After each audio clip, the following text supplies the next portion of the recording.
So ladies and gentlemen, welcome back to another video. Today we are going to be doing a breakdown of USD JPY. It is a part 2 video. Today's trade is a 1 to 100 pro trend swing trade, and part 1 which Wally filmed for you guys. But very briefly, we are in a pro trend bullish market on USD JPY. Wally was trading a counter trend intraday retracement, so a sell into a buy zone. That buy, which is pro trend, is the buy that I'm going to be covering today. So the sell played out to more than 1 to 50 risk reward, and then there was multiple intraday positions in there which I can briefly run through, and then we'll be going into the buy which I took, which was inevitable. It was a pro trend move, something I gave as a trade idea to the community. Played out to being a nice 1 to 100 trade. So another nice case study for you guys, and actually pretty simple trade. Once it's broken down, I'm sure all of you can start to understand and appreciate from a position of structure and then lower time frame refinements how to catch very similar trades. However, before we do get into the video, how is everything looking? How is the production value looking? We have spent upwards of $10,000 on this new setup for you all. We have a new camera and a new lens right over here. We have a side camera and a new lens over here. Very expensive lighting setup, new mics, new everything. Why are we doing such cinematic videography? It's because we really enjoy bringing these videos to you guys. It brings us an immense amount of fulfillment, and it is very easy for people to track arbitrary useless things like likes and comments, but I like to track our progress on the value and the impact we are having. And when I get DMs, which I do every single day, of people saying, your videos really helped, gave me an impact in my journey. I had a breakthrough moment. I didn't think the markets could be like this. I really didn't think risk reward could be possible like this. People sending me their trades that they have taken, that they've never taken before. For example, a 1 to 10 risk reward trade off the back of our efforts. There's no better feeling, especially because we are aware that not everybody can afford our education. Obviously, the community gets a lot more information and a lot more details with all of these breakdowns. However, when the public, we can give out whatever we can for free, and we see that people are definitely appreciative of it. It brings us, there's no match feeling. A tangent before I actually get into the video. A lot of people don't know too much about us, especially because we are quite new to YouTube. However, on Instagram we do share a lot, and for those of you that have followed on Instagram for upwards of 1 year, you would have seen how we have carried ourselves, how things have progressed over the year. Something that we are really passionate about is our charity, WWA Aid.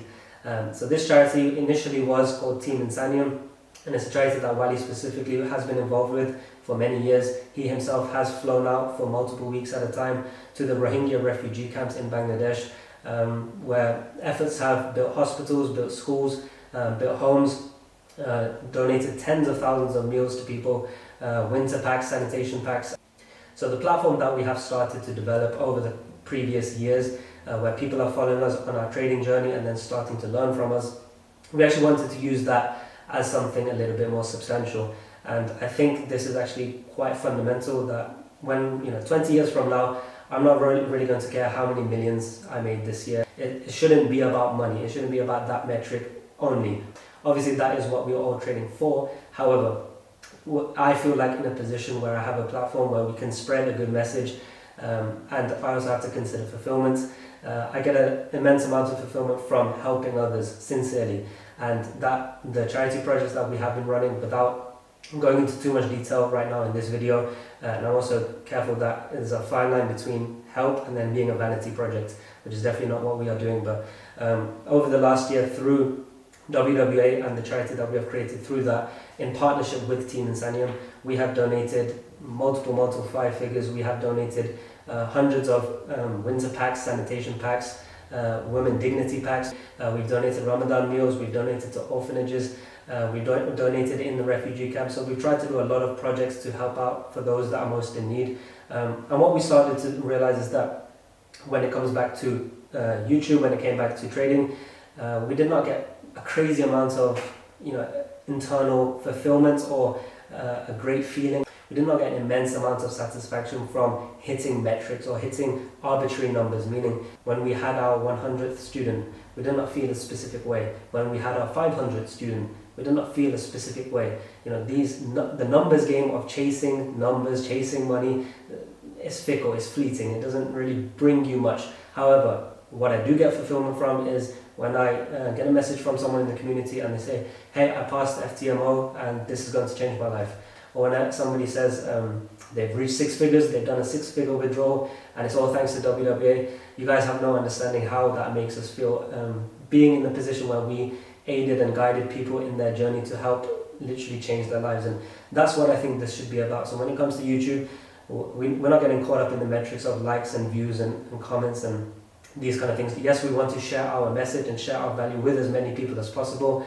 However, what it comes down to, and why I really enjoy doing this, which is why I'm putting so much time and effort into bringing the best production that I can. I put time into these videos, is because it really brings us satisfaction. So moving forward, I do want to share a lot of case studies, a lot of breakdowns, and a lot of educational things, but I do want to share more about our journey, because I think that's what I'm going to enjoy doing.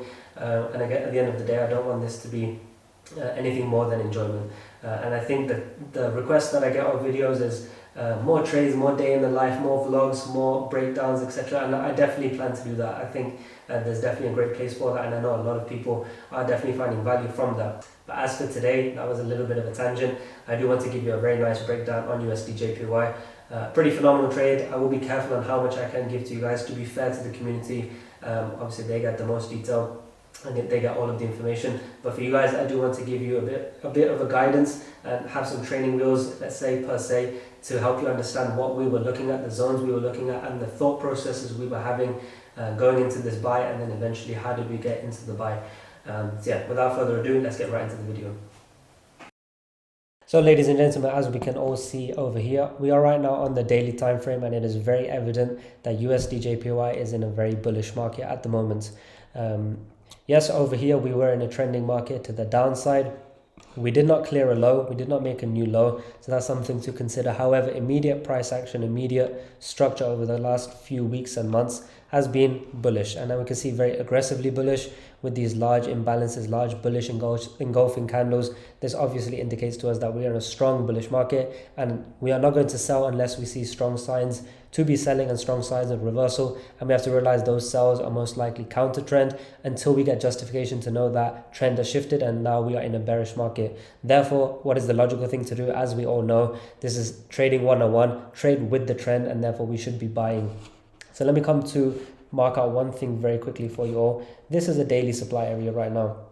This daily supply area over here led to this push down, taking out this internal structure over here, and this internal structure was also taken out ultimately through the initiation of this push. Therefore, we know that this is a strong price reversal zone, and potentially we could be monitoring for any form of reversal. That is what generated the initial trade idea from Wally to be selling. But overall, we know we are in a bullish market, and therefore we should be looking for buys, especially because we want to come higher up into the supply zone to be looking for those valid sells. For a reason actually I won't go into today, but right now we know that if we are seeing signs of reversal and rejection, being these sells that we had within here, these sells that if this demand zone is taken out, we know the potential of those sells can be huge. Why? Because first of all, we are coming off a supply level, and therefore we know that supply level led to price coming to this low, and ultimately making this low. So therefore, if we come back to that supply area over here, and then we get a strong rejection in these areas, we break demand, we know that the downside is huge. Why? Because we have all of this unhealthy price action, all of these engulfings and imbalancing, and therefore we know that price can come in to fill those, and actually the next relevant demand is this area over here. Therefore we know the sells do have large potential, and that's what we actually say, intraday with swing potential. That doesn't mean we are intraday hoping is going to be a swing or speculating that one day this might break and hoping and crossing our fingers. That's not really the mentality we are using. We need to be coming into the market, trading objectively what we see and reacting to price action accordingly. However, we can trade with potential being there. That's why we want to be selling into that buy, because if that buy does not play out, if that buy gives us a break even, and for whatever reason off that supply zone we get a strong rejection, that demand zone does not hold, we know the sells can be pretty huge. So that's why we were looking for sells, but our main idea was a buy. Now let me tell you exactly why the main idea was a buy. I'm sure we all know this. Every single person in this YouTube video now knows higher high, higher low, higher high. That is simple stuff. We are trading with the trend, and therefore if we form another higher high in the market, we know that we want to make a higher low and then a higher high. Therefore this demand level over here indicates to us to be buying. So therefore I know the same thing is going to be happening over here for us. Let me just quickly clear that. So when I come into this area of price action now, same thing I'm going to be looking for. I'm going to mark out very quickly structure. It is the most rudimentary thing, so I'm sure you're all aware. But this high in the market, and let's quickly make that green because it is bullish. That high, higher low, higher high, break of structure relative to that point, showing us bullish intent in the market. Therefore, we know that price needs to come back into demand over here to make a new high. Now at the time, obviously this is hindsight now, so it's very easy to say, but this is the only logical thing we can be doing, and this is why I gave this as a trade idea to the community.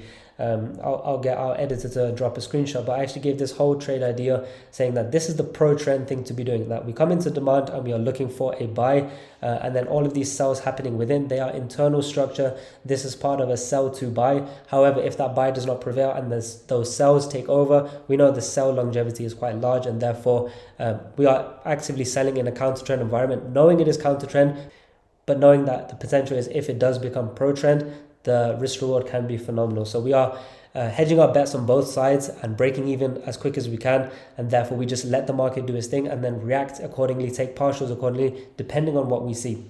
Now back to this. So let me actually cut to where we left off in the last video. At the end of part one, this is what we were faced with. We were seeing that, okay, we have our demand zones. Let me just come to the 1 hour time frame to make it a little bit more clear. We can see that, how do we refine the demand zone? Well, we know that this is the high that made a higher low that went on to make another higher high. So we know the demand is over here, somewhere in that area. Now it is our job to refine and know where is true demand, where was that true institutional intent, where did those buyers, the bullish composite operator, which I always speak about, when did they come into the market? Because we know it was somewhere within that zone, but we can surely refine it down to the 5-minute time frame, 15-minute time frame to identify within the candles exactly where that injection of volume came in, because we know that the candles are a reflection of price action, and we know that the candles are going to show us intent. So we just literally need to read the candles to find the accuracy and knowing exactly where the bullish intent from the bullish composite operator came in. So very quickly, without giving too much away, I'm going to be refining it down into this area, which I've already marked out.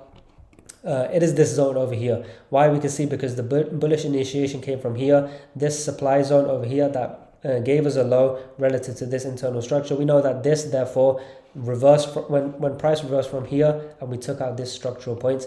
We know that initiation was from here, and then overall trend took out that structure, took out this supply zone, this supply zone, this supply zone, and ultimately made a new high. So we know that the buyers in this area are very strong because they led to a multi-level break in structure. Therefore, I'm going to be focusing in this area. I'm not going to refine it too much further now. The reason being is because it's a point of interest. My idea is to refine a point of interest, of course, and mark out my preferred areas, but I'm also aware price can reverse anywhere within that zone. And therefore, when price arrives in that demand zone, I need to monitor current price action to see where is the real rejection within that demand zone to therefore look for a buy.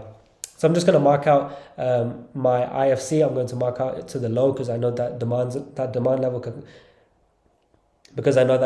can come all the way to the low, and then I'm simply going to monitor price action.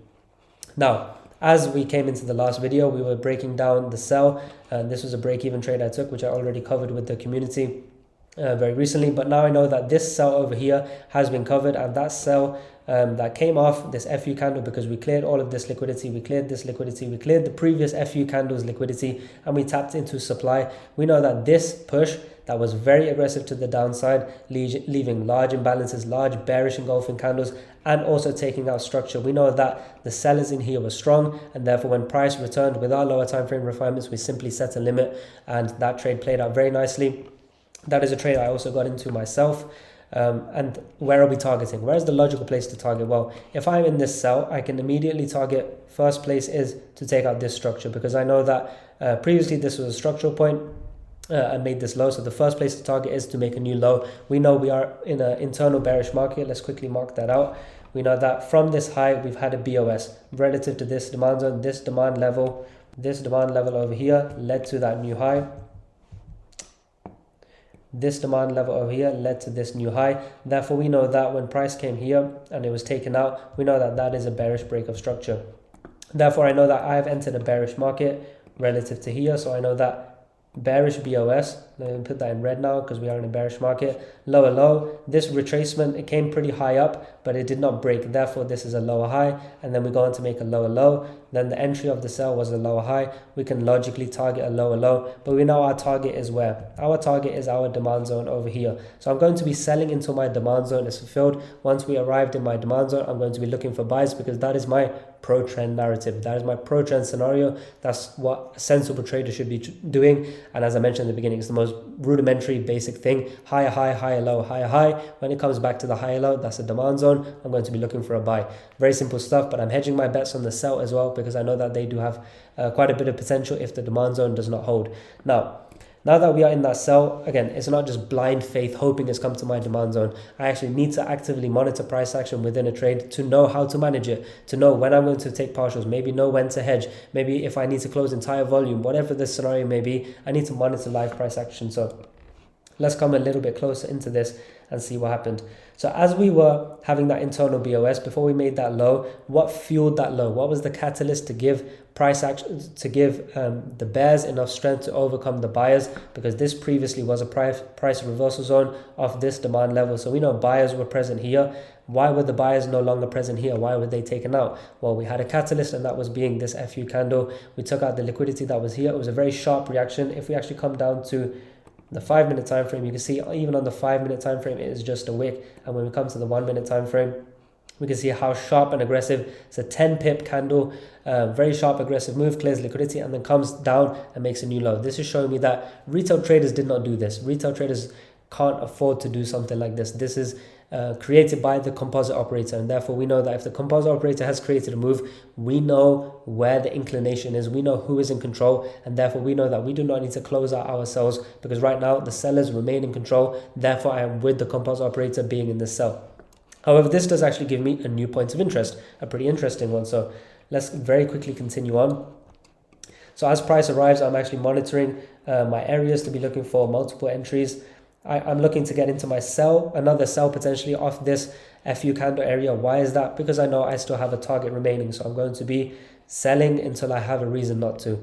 Very quickly, I won't break this trade down because it's not the idea of today. Of course, this one has been given to the community, but go ahead and backtest this area on M1. You will see the lower time frame revealed some very clean price action for us to be taking that sell based on the M1, knowing that our point of interest of the FU candle was there, and we know that we still have this target. So when I entered this sell, I know my immediate target is demand because this low made a high. So now if we are to stay bullish, this is my demand zone, and so therefore that becomes target 1 to monitor. Target 2 becomes with trend, internal structure trend. I know that I'm bearish, forming these lower lows, lower highs, lower low, lower high. I'm going to make a lower low. Therefore that is my speculation. That's why I'm anticipating. So I'm going to be monitoring price as it arrives here, but I know my ultimate target is to make price come to the demand zone where I'm looking to buy. Simple stuff once again. Now, just to quickly run through, because I know the sells are not the purpose of this video. Market gap, some factors to consider there, but now we have a base in the market. I have to consider that the gap did give us a break of structure. The gap in the market on market open of the weekend, that did come and give us a break of structure. New liquidity, new participants in the market, they now went on to make a higher high. So we had an internal break of structure, a bullish one, not off my demand zone, so I'm not looking for major buys. I know that I'm still looking for my sells into my demand zone. However, the lower time frame off that demand zone did give me another buy opportunity. I actually gave 3 buy opportunities, all 3 of them valid. So go ahead and do backtest them. A few of the people in the community did get into these buys. I got into the 3rd buy, which was right here. Go ahead and backtest that one. That's a pretty simple one. 1 to 13 risk to reward. Now, where am I targeting? The fact that I know that we had equal highs over here, liquidity cleared, and then we had a reaction. We know that when prices to return to this FU candle, potentially I can have another sell. So that's what I was looking for. However, we have to consider we're only going to sell if we have a target because we know it is counter trend. So I'm selling until my target is fulfilled. If my target is filled before the sell, I will be less inclined to take that sell. So obviously I'm taking these factors into consideration. Now, very quickly, internal price action gives me a loss right here. Why? Because I had a clear of liquidity off my demand zone, and then price returned to it and just took me out. No problem. Why? Because I have to consider this. I'm in a sell over here, and at the time of taking that loss, we are floating 1 to 40. Of course, I've taken partials once we had a break of structure, but I know I'm going to take my real partials at the demand zone. So I'm floating nicely on this trade. On this other trade over here, I'm still floating around 1 to 15.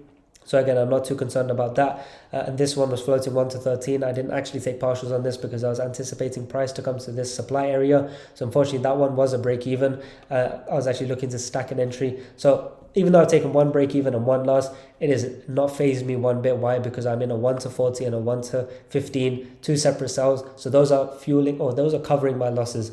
And that's why I'm actually able to trade aggressively. I wouldn't say aggressively per se, because all of the trades I am taking are fully justified from a higher time frame, from the story of the pair and the lower time frame, by looking at internal price action, liquidity plays, and structure. So all of these things are giving me confidence to take the trades, but it is an aggressive play in the sense that I'm selling again and again because I know I am selling into a demand zone, and if that demand zone does not hold, it can melt. So therefore, it is selling with potential. So I'm actively selling again and again, and the reason I can be aggressive is because I have floating P&L to enable me to do so, because I'm up 1 to 40 and 1 to 17 on this one. So now we arrive into the demand zone eventually. Price comes very aggressively into my demand zone. I'm in the sells. Those sells that I'm holding, the two sells that are floating very nicely, I take majority of my volume off here. I'm talking around 80% off the table. Reason being because I know it is not my favorite scenario to continue lower. I know that right now trend on USD/JPY is actually bullish.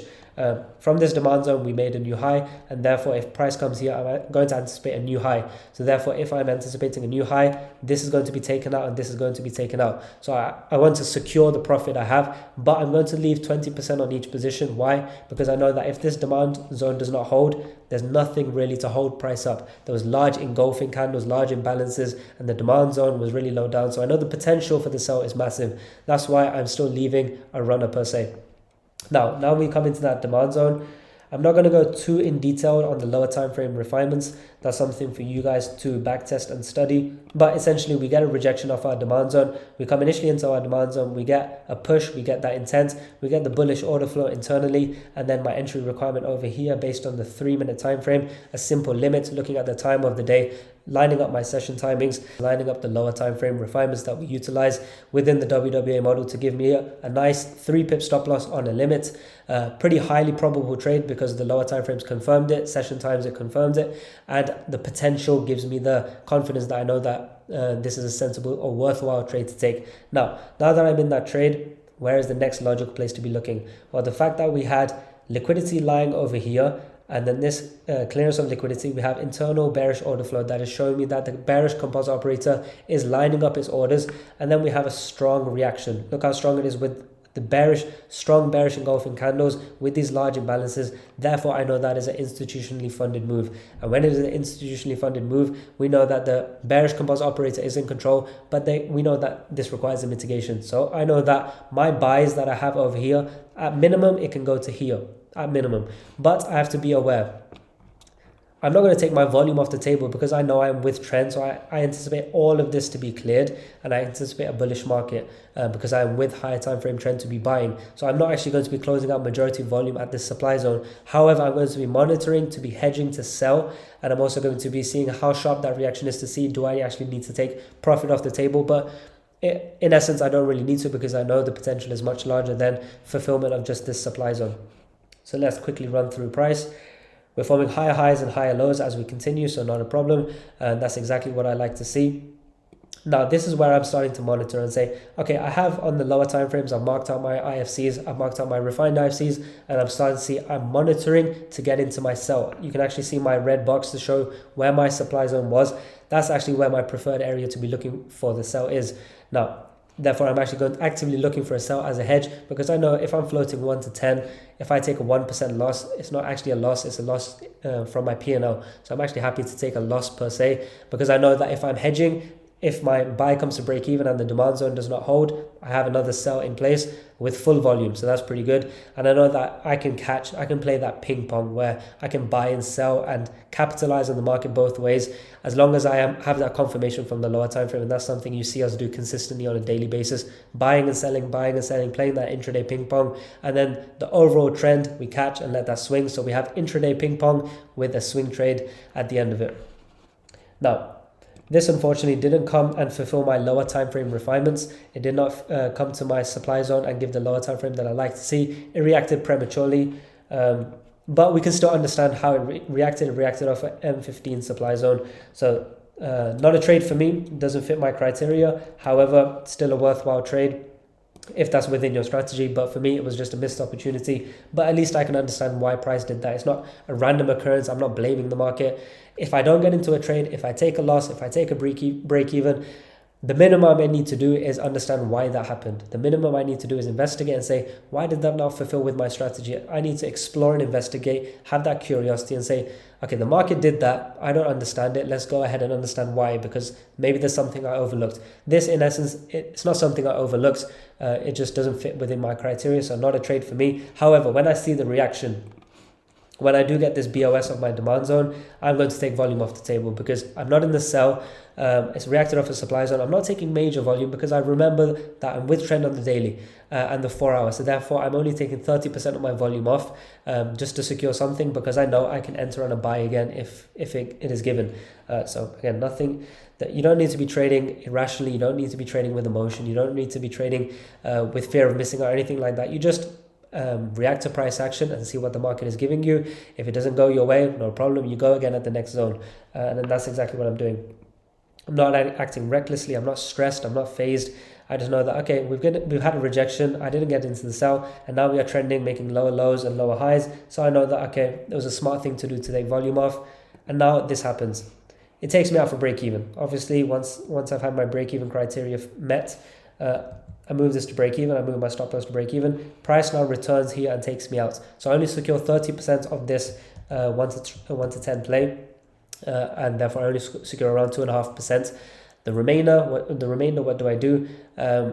I hit break even, so that's not a problem. I know that I'm with trend, so I'm going to be looking for a buy. But once again, I need to know that I need to have that confirmation. However, I am also aware, because I'm in the sells and now we have reacted off this FU candle, maybe this demand zone is not going to hold. So I really need confirmations again, because if this was a really strong demand zone, price should not linger in that zone. Price should come to the demand zone and fly. The fact that price has returned again and again, this is showing me what? This is showing me that the sellers have some form of control.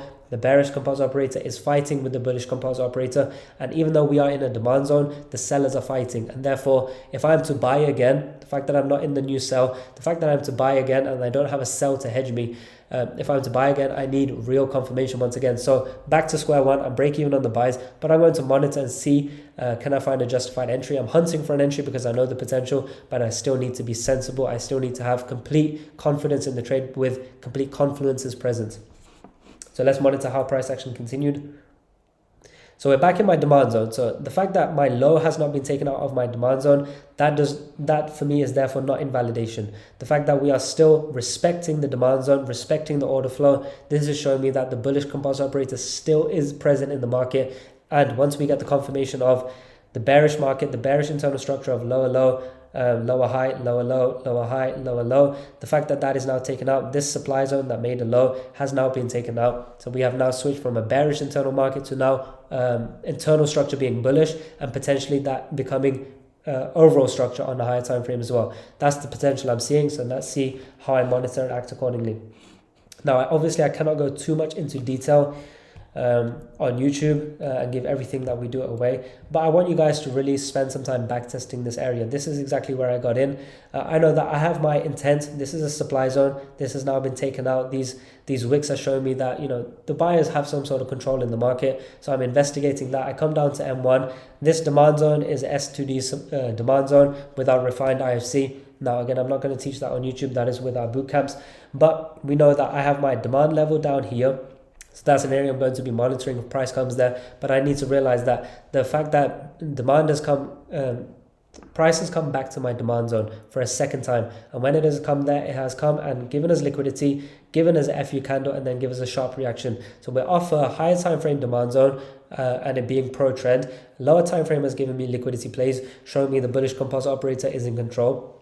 And the fact that price is moving quite aggressively with large bullish candles, with this large engulfing, this is showing me bullish intent is in the market. Therefore, I can start to anticipate that price may not return all the way down here. and the fact that I see the potential in the trade, I'm going to be monitoring each valid demand zone to be looking for a buy, because I'm aware that if I'm just waiting all the way at the bottom, price may never come there, and I want to get into this buy, so I need to find the justifications maybe higher up. So this is a S2D demand zone.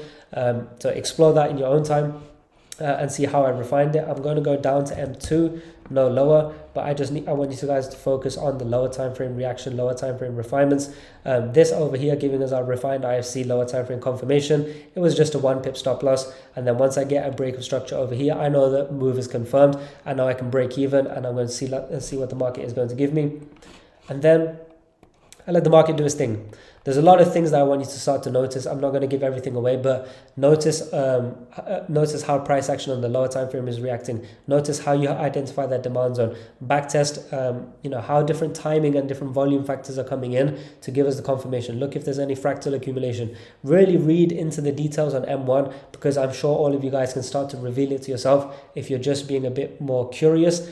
And you're investigating price action and looking for the answers in price, because this is actually very, very textbook, very sharp in terms of our trading, and this is a type of trade you take 10 times out of 10. A lot of validity in this trade. Unfortunately on YouTube I can't go into all of that detail. That is something for the community and within the boot camps. But now that I'm in this trade, what is the next logical thing to do? The fact that this supply zone was already fulfilled, I'm not going to be aggressively looking into the sell over here. It's already been mitigated. But if there is something remaining there, maybe there is something there, I'm going to monitor the lower time frames to see, can I get into a hedge sell? Now, as we can see, price came into that supply zone very aggressively, no lower time frame refinements, therefore no entry. However, this supply zone, which I already mentioned, this is actually a trade idea I gave to the community and said this is a very strong sell zone. However, it is preferred to take the sell before the buy. This is actually the arrows that I gave to the community on Discord and saying this is where I want you guys to be selling or looking for sells, and this is where I want you guys to be looking for buys. Unfortunately, the buy happened before the sell, so therefore this sell that is happening now is a hedge. And I'm hedging the buy that I'm in, and I know that the sell is to my demand zone. I'm not looking for a reversal. I'm not looking for price to come down here anymore. I'm not just targeting this demand zone because it already fulfilled that narrative. I know that pro trend is now going to make a new high on the 4 hour. Therefore, that is the narrative I'm playing.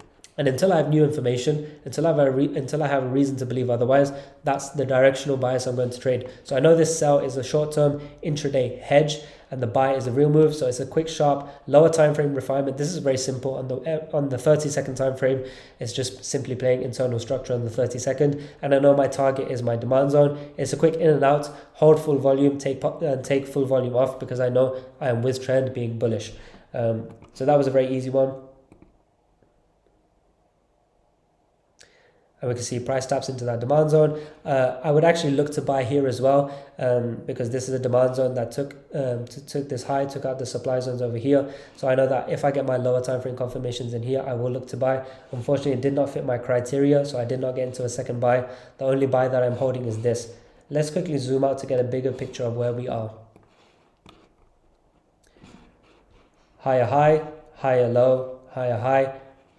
Internal bearish structure to come to our demand zone fulfilled, and then we get a break of structure relative to these structural points. We are now conclusively in a bullish market. Therefore, I'm no longer concerned with selling in these supply zones over here, because I know that is inherently counter trend, and I'm okay to counter trend previously because I had a defined target. I was selling into a buy. Right now, if I'm selling on these supply zones, I don't have a defined target. Therefore, it is not a very probable thing to do. Now, the sensible thing to be doing is looking for re-entries for the buy. But now that I didn't get into the second buy, unfortunately, but this buy with a 1 pip stop loss, this is going to fuel me very nicely, because I know that I'm targeting this high over here. That is my immediate target. I'm just going to let this quickly run. I'm no longer really looking for sells. I'm just looking for more buys, but we can see how aggressively bullish it turned out to be. And the rest is history, actually. This turned out to be a very quick and simple, in a short amount of time, a 1 to 126 risk reward trade.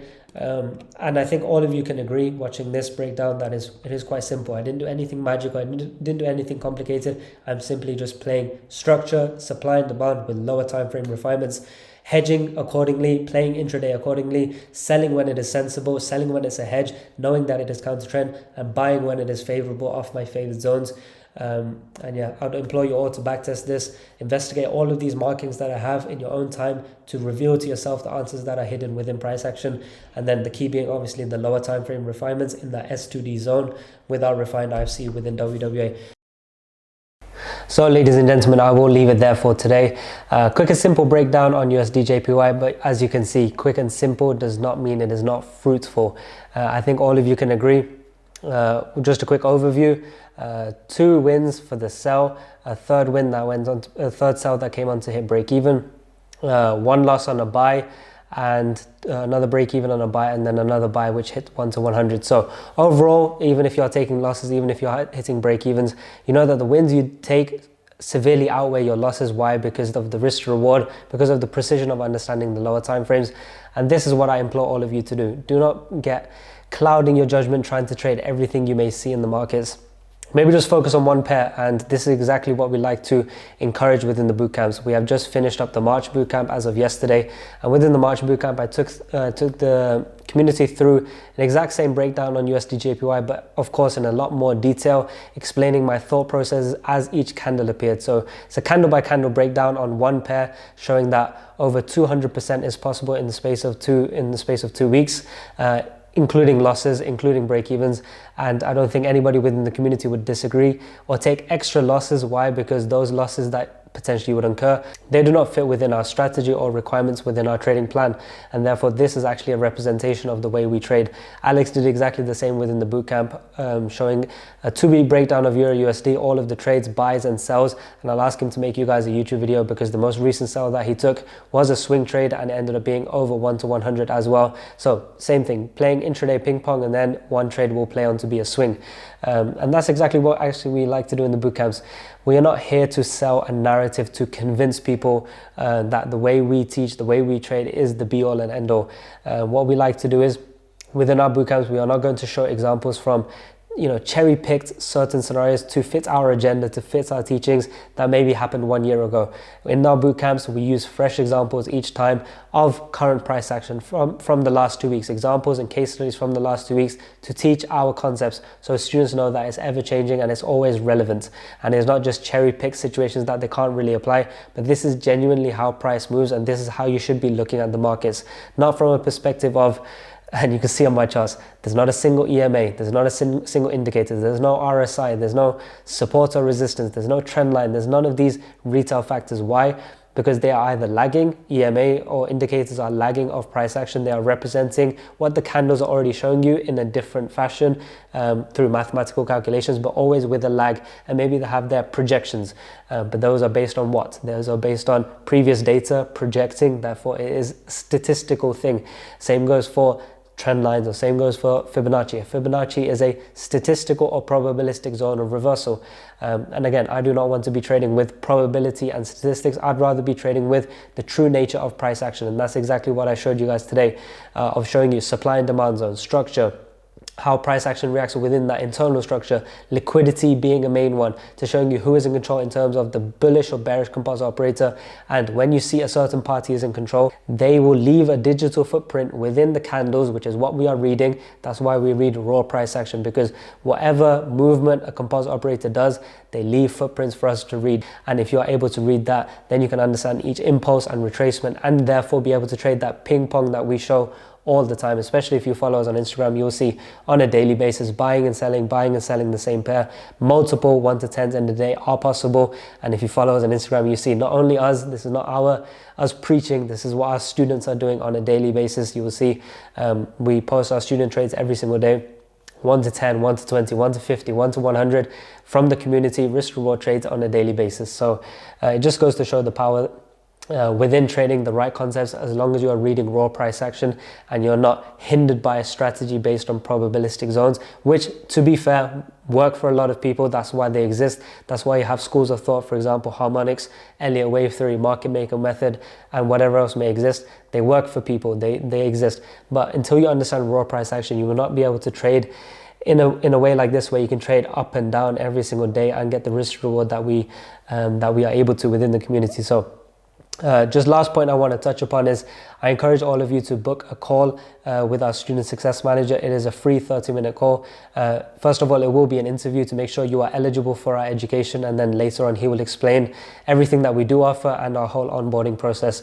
And before you even consider booking a call, go ahead and watch the rest of our videos on YouTube. Go ahead and search us on Instagram, see our trades, see our documentation, see our telegrams where we give case studies. Read through our Trustpilot reviews and have a look through our student interviews, just so you can see how the community really is doing and how WWA is hopefully very different and stands to be very different to the rest of the industry that is out there. And the things we teach, the strategies we use, hopefully are industry changing, and that is our goal. So yeah, I'll leave it there for today. Thank you very much, and thank you very much for hopping on, and I do hope you found some value today, and I look forward to seeing you guys in the next one. Take care.